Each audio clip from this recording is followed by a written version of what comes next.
I fell in love with you.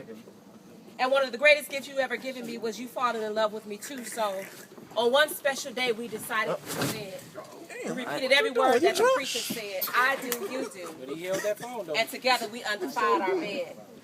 A few months to years later, after we both got settled in, our reactions and self-satisfactions exposed our hidden sins. Hell, I thought I knew you. And I thought you knew Christ. Thought that we'd be happy together and forsake all others for the rest of our lives. We soon found out the true definition of being a husband and being a wife. Small arguments soon turned to constant fights, and those once beautiful mornings turned into cold nights, and everything I once loved about you is the same things I'm starting to dislike. Maybe the world and the rest of our family and friends are right. Maybe true love don't really matter, and the beautiful life that we imagined together has broken up and shattered until one day it seemed that God heard our cries.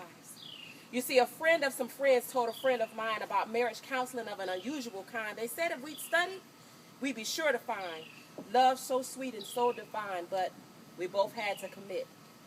13 weeks of dissecting me, healing old wounds that hurt me deep, understanding my marinade while learning yours. You are not my problem, and baby, I'm not yours.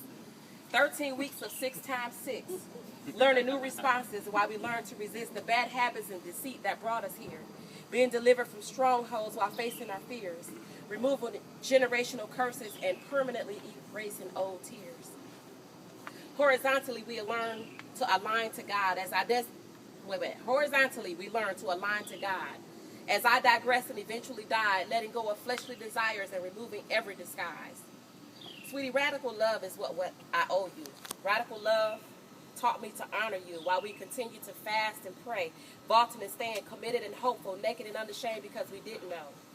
See, I learned that my spouse has everything that I need. And because radical love gave us the tools that we need to succeed, our vows have been renewed and we both have been made free. Radical gave me and my spouse a new identity. Now we all have to learn to love our spouses radically. Thank you.